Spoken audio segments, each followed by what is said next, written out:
So today we'll learn about many of these Old Testament questions that we have. So this question is, now, are there any differences between Israelites and Jews?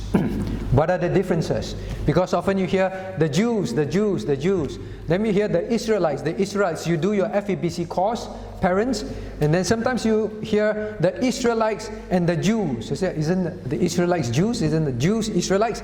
What is it all about? Now, so it can be quite confusing.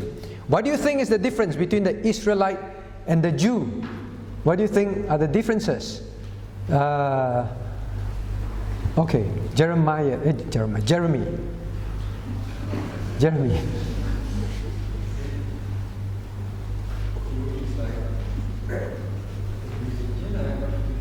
Jew is a religion. Jew, not too sure. Okay, so try one more person. What do you think, Michelle?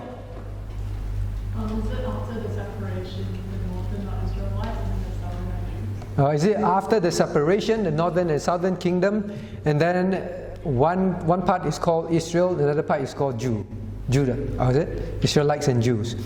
Yes, that's correct. Now, so let's learn the history. Now, this was confusing to many people over time, and then they do not know what to make of it. Now, the original name, maybe I ask you this first, is God's salvation to the Jews only? Obviously not. But how do we know that? Is God's salvation to all? Or is it to just the Jews? Is Moses a Jew? What do you think? Gillian, was Moses? Not Moses. Abraham. Trace further back. Abraham. Is Abraham a Jew?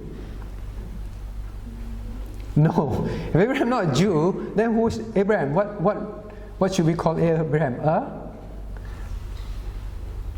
father of Hams. Abraham. Huh? Not sure. All right. Now let's look at Genesis 14:13 first. Genesis 14:13.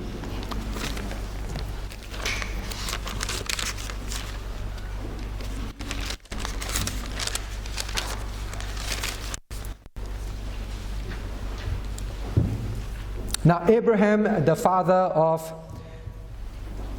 everyone, father of children of Israel, for example. Now, in verse 13, now it says, and there came one that had escaped and told Abram, the Hebrew. So notice that God said that Abraham, before his name was Abraham, he was Abram, right? Now Abram was a Hebrew. Now you notice also that in the case of Moses, well, the servants of Moses also will refer to the children of Israel as the children of the Hebrew. So before Israel was formed, there's Abraham, of course, and it's just the descendants, they were Hebrews. Now, and then you notice that they're called, over time when they form the nation Israel, they were called Israelites. Before that, well, why are they called Israelites? They are children of Israel, right? Israelites, children of Israel. Israel's original name was Jacob. So Jacob had children, 12 of them, 12 sons, for example, 12 sons in specific that will form the nation of Israel, the 12 sons, and they were children of Jacob. But God changed Jacob's name to Israel, right? Israel, Prince of God. And then, so when they had entered the land, when they formed the nation, they were called Israelites.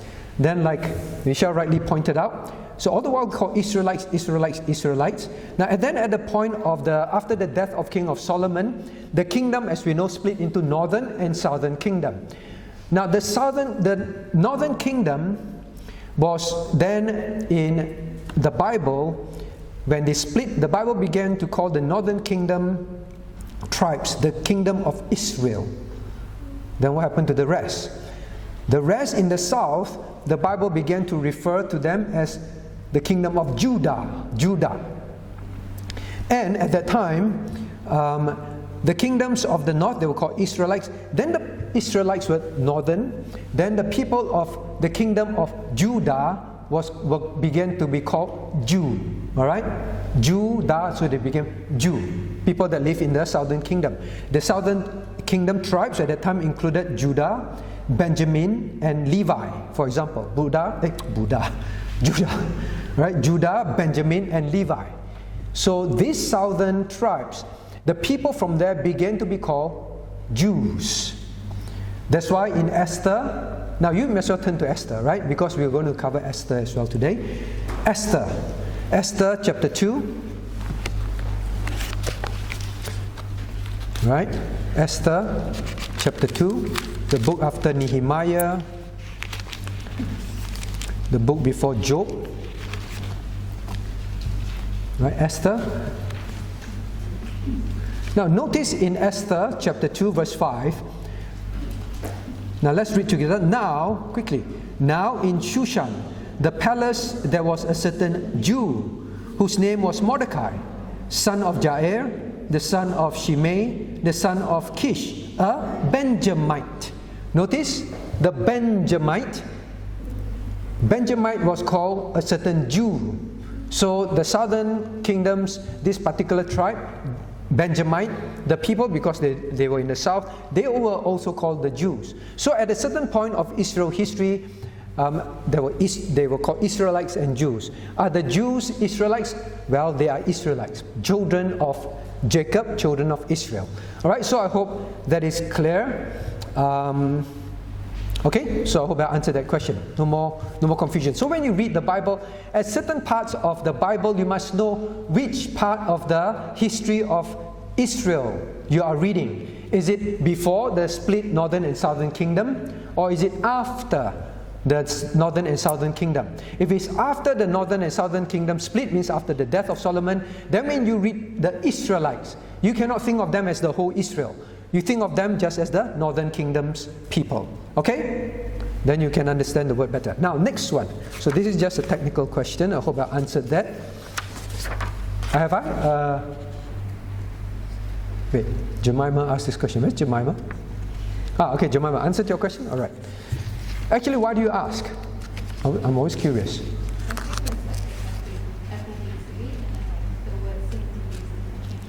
Jews and Israel, sometimes interchangeable, sometimes not interchangeable.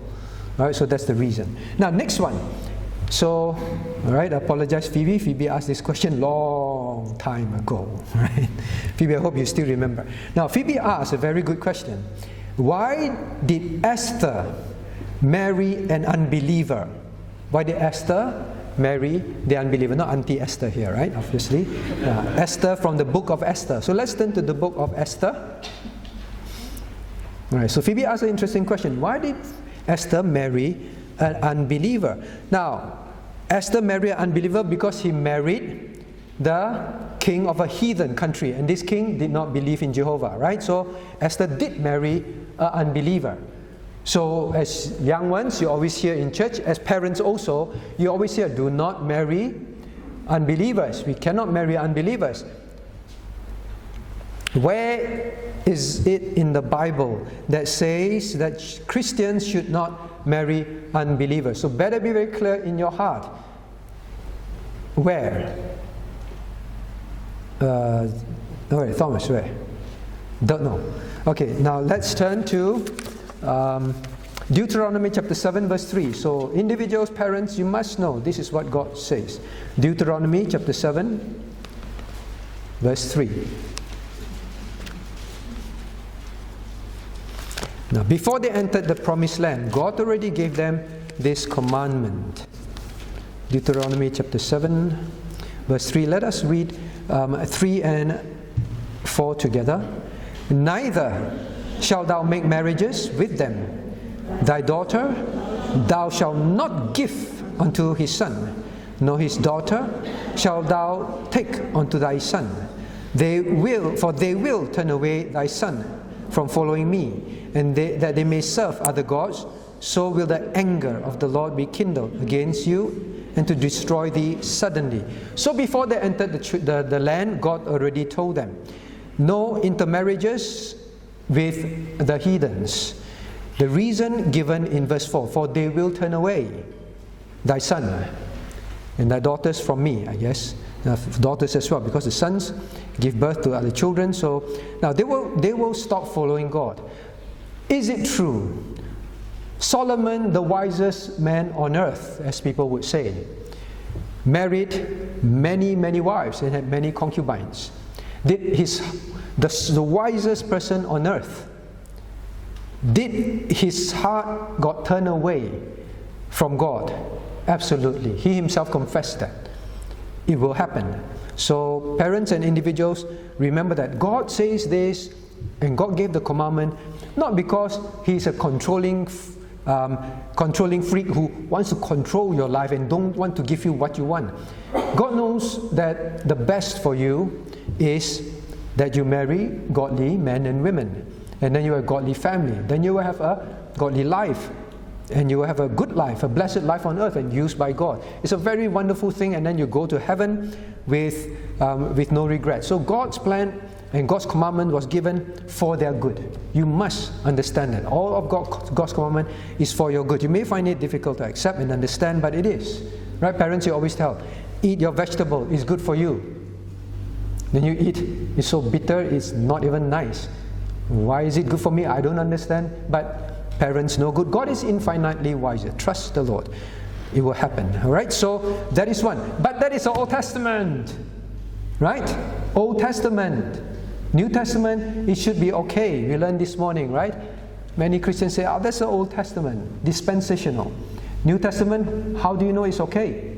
How do you know? Let's turn to 1 Corinthians chapter 7. So these two verses, write them down in the cover of your Bible so that you're very clear. 1 Corinthians chapter 7. Okay? 1 Corinthians chapter 7 verse 39.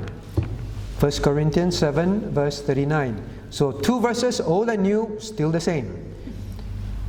Let's read together. The wife is bound by law as long as her husband liveth. But if her husband be dead, she is at liberty to be married to whom she will, only in the Lord. So it's always to whom she will, only in the Lord. Only. Again, there is the caveat. Outside the Lord means unbelievers. God says, no, not good for you. Even if your spouse dies and you're freed from the marriage covenant, you still only marry Christians. Alright, so Old and New Testament, same good, loving commandment for our protection is given by God. Now, marriage with the believer is not just with any believer. In the Lord does not mean any Christian who profess to be Christian. In the Lord is someone who loves the Lord, genuinely, obedient to the Lord. Right? So don't just say in the Lord means as long as the person says a Christian, well, live ungodly life, worldly life, accept false doctrines, well, it's fine as long as the person say I'm a Christian. No, in the Lord is genuinely safe and genuinely one who loves the Lord. So in the Lord, always for your good. So Phoebe asks, we keep hearing Old Testament, New Testament. Actually, I should ask Phoebe. Phoebe would have told us because she said should not marry unbelievers. So she will know these two verses. Alright, Phoebe, from now onwards you know these two verses. Then the question is, Esther married an unbeliever. Now actually, why do we want to ask that question? I guess, potentially, often people ask that question, did not God use Esther to deliver the children of Israel? Right? They were in captivity, and because of Esther, they were delivered, right? They did not get killed by the king. Instead, God worked, and through Esther, they were spared. They were almost going to be wiped out. There's this bad person who tried to wipe out the Jews, exterminate the Jews, and say exterminate or annihilate the Jews. All right, exterminate sounds like insects. Annihilate the Jews, get rid of them. Almost successful, but because of Esther, they were delivered. So I guess Phoebe is asking, but she married an unbeliever, and it all turned out very good. Because she married an unbeliever, and because she has the ability to influence as the wife of the king, she could influence the king not to kill her people. So Phoebe asks, why? Why? So who wants to answer why? Why did she marry? I guess, is it right? What do you think, CP? The question is it right for Esther to marry an unbeliever? If God says that you must not marry an unbeliever, then you must. If God says you must not marry an unbeliever, means you must not. Okay, so Old and New Testament, God already said you must not. But wonderful good things came out of it. If Esther did not marry the king, then she wouldn't have been so close to the king, go and ask for an audience, and then tell the king, drop hints, and then tell the king, and then after the king made a decision that delivered his people. As you said in today's message, God's sovereignty despite distance. As I said in this morning's message, so because you quote me, I have to take the answer. As I said in this morning's message, God's sovereignty. God's sovereignty. God can work out all things. God can work out all things. He's sovereign. He's all-powerful. If God wanted to deliver the children of Israel from being annihilated, and that is His plan, right? Will the Jews be annihilated? God says no. Israel will be restored one day, correct? So if God wants that, it will always happen. But then, still Phoebe asked the question, why did she do it? Why did she do it? Why do you think so, Cornelius? Maybe she had no choice. It's almost like we are coordinating the answers. No choice. All right? No choice. Thank you. Now, no choice. Now, let us look at some of the things that happened. Right? Turn to the book of Esther. Turn to the book of Esther.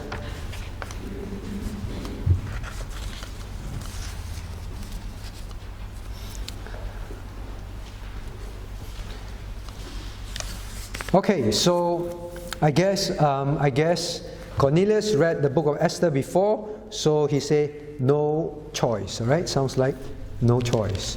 Esther chapter 2, verses 3 and 4. Chapter 2, verses 3 and 4. Let us read together. And let the king appoint officers in all the provinces of his kingdom, that they may gather together all the fair young virgins unto Shushan, the palace, to the house of the women, unto the custody of Haggai, the king's chamberlain, keeper of the women, and let their things for purification be given them. Verse 4. And let the maiden which pleaseth the king be queen, instead of Vashti. And the thing pleased the king. And he did so. Verse 8, please, verse 8. So it came to pass, when the king's commandment and his decree was heard, and when many maidens were gathered together unto Shushan the palace, to the custody of Haggai, and that Esther was brought also unto the king's house, to the custody of Haggai, keeper of the women. So, you see, no choice. What was happening? Vashti, the existing queen, offended the king. The king was not happy. So now the suggestion was, then get rid of this queen, replace the queen. Go find all the fair women, so all the pretty virgins in the place. Gather them. Whatever race, the Hebrew, Jew, Israelite, whatever, just bring them in, all right? Persians, whatever, bring them in to the palace. And you notice the word is repeated. Notice words like custody. Custody means now you are in my custody, means you are under my control, my authority, and you must listen to me. Custody. All right? And the word custody is repeated in verse 3, and then in also verse 8, custody of Haggai. And then we also see in verse 8, the king's commandment and his decree. Not just commandment, but decree. So whatever the king command, you already must be obeyed. Now decree will come with penalties, means there is absolutely no argument. No exception. It's a decree given by the king. Absolute sovereign authority that must be obeyed. Decree. So not just commandment, decree. So the decree was heard. Maidens were gathered under custody of Haggai. And Esther was among them. So Cornelius is right. No choice, Because they were under the kingdom, they can be killed. Yes. What's the question? More questions. You say it's a decree, right? But you should only obey within the law. So if the government asks you to sin, you shouldn't, right? So therefore, couldn't she have just run away and okay. or something? All right. So it's asked. Well, even if it's a decree, didn't we learn that as long as any decree, if it's against God's laws, then we should not obey? Why don't Esther run away? Okay, one say no choice, one say have choice. Well, she ran away. She can run away. But remember, this is the very powerful empire now. You can run, but you cannot hide. I will find you out. It's all over, the whole kingdom, everywhere. Okay? So, still no choice. Still no choice. Esther, what do you think? Auntie Esther, not the dead Esther, this living Esther. It's because Daniel, he also against the decree of when he asked to bow down to the idol. Say again? I said there is a choice. There is a choice. Because she can choose, but then she will lose the life. She can choose and she will lose her life. What bow down are you talking about? I mean, Daniel. Like Daniel, wow, now bring in another person, like Daniel. Okay? Right, good answer. Now the thing is, God describes all these things. When we read the Bible, sometimes we read all this, wow, like no choice, no choice. Is God saying no choice? Narratives are given with all the details for us to understand. We must apply biblical principles to a narrative. We are reading all this, it looks like there's no choice. You keep running, you'll still be killed. You have no choice, you probably will still be killed. It's true. It's true. But once you apply biblical principles, Old and New Testament, then we also learn the principle that honor father and mother. Obey them. This morning we read, obey father and mother in the Lord, also in the Lord. Right? So it's always in the Lord. If it's against God's commandments, you cannot obey. So the Christian must never think that there is no choice when it comes to obeying God. They cannot take away your choice of obeying God, but they can take away your life. Correct? Yeah, no choice, you will be killed. True. But no choice, I can always choose to be killed. I can always choose to be killed. I can always choose to be killed and choose to obey God. So the Christian must remember that. So all this explanation of custody, commandment, decree, and all that. Daniel lived before or after Esther. His time will be before Esther. Before Esther. So they were also captives, remember? So Esther brought up a good example. If only this Esther was living during that time, that Esther.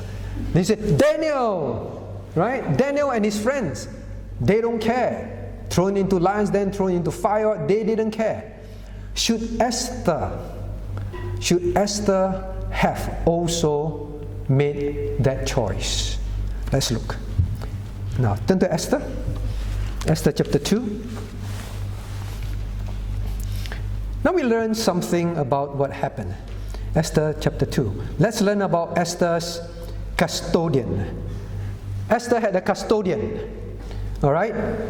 Esther had an uncle who took care of her. His name is called Mordecai. Let's read chapter 2 verse 10. Reading.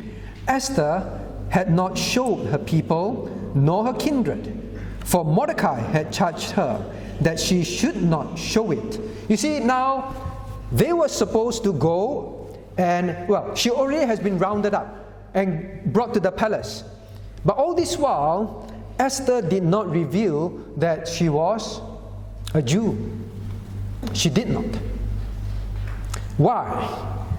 Because in Esther chapter 2 verse 10, the uncle, Mordecai charged her that she must not show her people or her kindred, show what people she belonged to and her people, her relatives.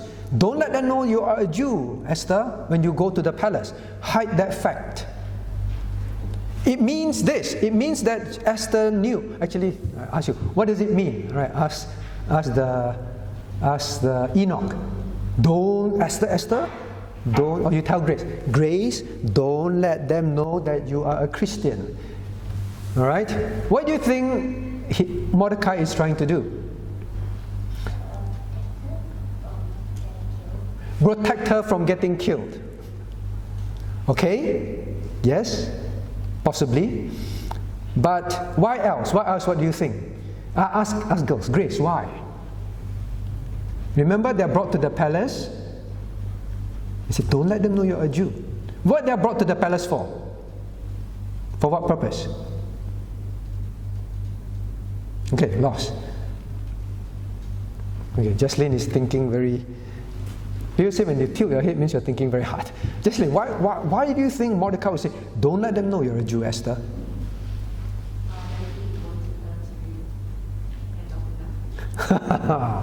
Maybe he wanted her to end up being the king's wife, correct?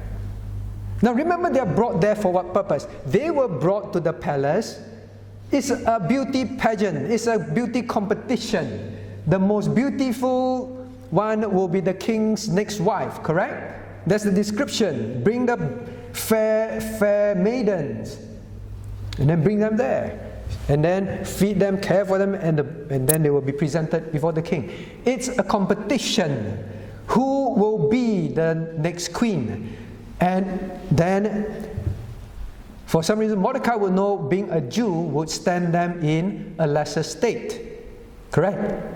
So because of her race or her religion, you may not stand a good chance. So just don't let them know you're a Jew. So it would very likely, I don't think it will be wrong to assume that he wanted her. He wanted her not to die, all right?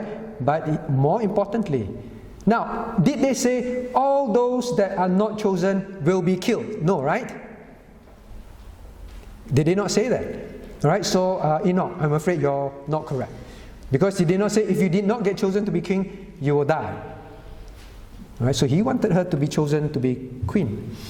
Now, so that is one. Now, parents, learn one thing. Do not be Mordecai's. Do not be Mordecai's. If Esther becomes queen, then what does that make Mordecai, Mandy? So he will be promoted. He will be relative of the king, you know, relative of the king, the queen's uncle, right? There's chance for him to be somebody, right? In fact, that's exactly what some things will happen. So sometimes we think, well, God says Old Testament, New Testament, but no choice, no choice. My daughter don't get married, she's so ugly. No one marry her, for example. Whoever wants, hurry up, just let her get married. Or, my daughter is so naughty, anyone who wants her, hurry up, let her get married. Or we want to live on our own, just get her married, or get him married. Get him marry someone and move out of the house. All sorts of reasons. We just need to stick to one thing. Stick to one thing. God says no. Then even if she might die, so worst case is die, yes, in life. Whatever situation it might end up to be, so let it be. And don't ever have Mordecai's concept. Now we can only draw from the conclusion that is definitely beneficial. Don't tell and all that. It means he wants her to win the competition, and as a relative, he will probably have advantages, which he did have after that. Don't think that, if my daughter marries someone high up in politics, my business may get advantages. I can influence the minister's decision. Or, well, this is someone important in society or some high profession. No choice, no choice. Just let her marry or let him marry her. Stick to the principle. Stick to the principle. Mordecai was not a good example at all. Don't tell your child, don't let them know you're from BP Church, They run away from you because they are very strict. Don't let your child know that you're a Christian.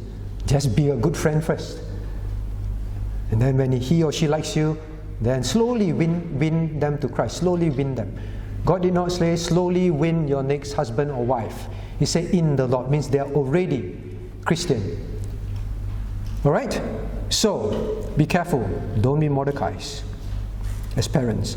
Don't be tempted with advantages that you say, our name will be well known. My children married professionals, high-ranking people in society. All my family, my sisters, my brothers, never had children that married up. And in somebody in society, we will move up in society. We began to think like that. What about Esther? You have a bad parent. All right. Susan, I'm not saying your parent is bad, all right? Just imagine I'm the bad parent, all right? I'm the bad parent and you're not Susan, you're someone else. Miss X, marry the other person, there are so many advantages, okay? Just go ahead and do it. What would you say under your mask? Maybe Esther also wore mask at that time. All right? The veil. Then she removed the veil and then now she answers the uncle. Ding, ding, ding, ding, ding. Right? I'm going to say something to you, uncle. Yes, I'm listening.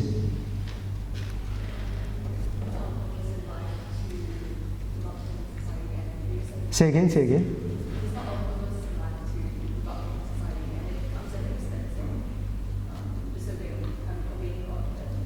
It's not my purpose in life to move up in society or have any gains at the expense of obeying God. Alright? Then she put back the mask. Okay? What did Esther do? Let's turn to Esther chapter 2. Esther chapter 2. Esther chapter 2. Now let's read together. Then, chapter 2 verses 13 and 15. Shall we read 2, 13 and 15? Then, thus came every maiden unto the king. Whatsoever she desired was given her to go with her out of the house of the women unto the king's house. Verse 15. Now, when the turn of Esther, the daughter of Abihail, the uncle of Mordecai, who had taken her for his daughter, was come to go in unto the king, she required nothing but what Hegai, the king's chamberlain, the keeper of the women, appointed. And Esther obtained favor in the sight of all them that looked upon her. Few things to note from here. Did Esther say what Susan said? No. Esther thought uncle, whatever high-ranking authority in my life, whether uncle, parents, or say, well, I should obey. I should honor my authorities. And then she went ahead with the competition, and when she was there, now she would be fed with things offered to idols. They were supposed to feed them, beautify them, get them to probably pray to their gods and all that, and prepare them for the king, taught in the heathen ways and all that, so that she would please the king.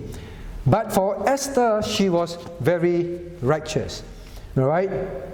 And now, when they were taken to the palace, God tells us, whatever that these fair maidens want, they get.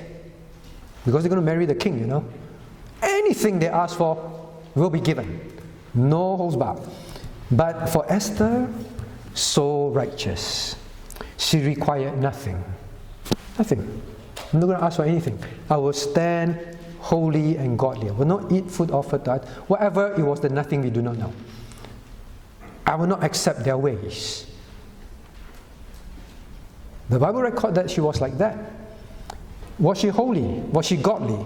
And in fact, she would say that, well, she would tell the uncle, later on in life, right? The uncle said, go talk to the king, if not, we will all be annihilated. And then she said, well, if I die, I die. Wow. How about that? If the king kills me, the king kills me. I will just go and tell the king, we are Jews, and we are being bullied. And someone wants to annihilate us. I will just go and tell the king. Even if I don't have an appointment with him, and you don't have an appointment, you can get killed. And say, if I die, I die. Wow, so godly.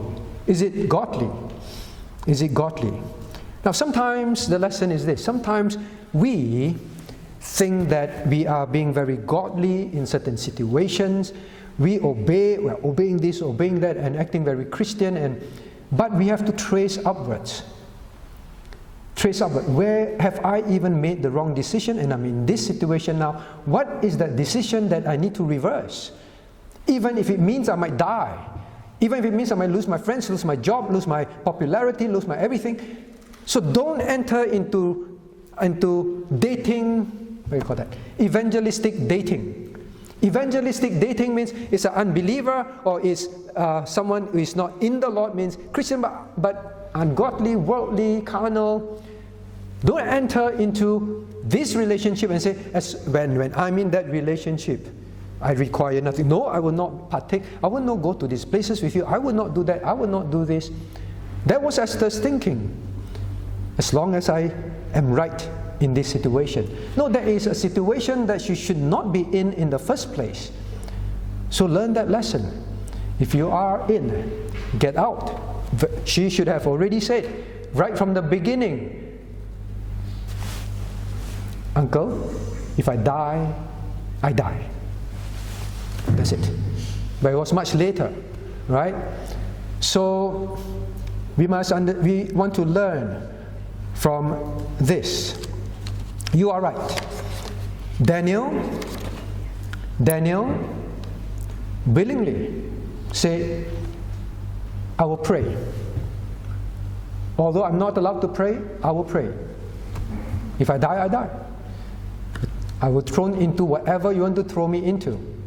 I will trust my God. Like Daniel's friend said, even if my God don't deliver me, let be known unto you, O king. We will not bow to idols. We will not eat food offered to idols. We will not. Even if our king, even if our God does not deliver us. Means it's another way of saying, Esther said, if I die, I die. But they say, even if God does not deliver me, it's saying the same thing. If we die, we die. If God let us die, then let us die. So, there is no such thing as there is no choice. Could God have delivered the children of Israel without Esther marrying the king? What do you think?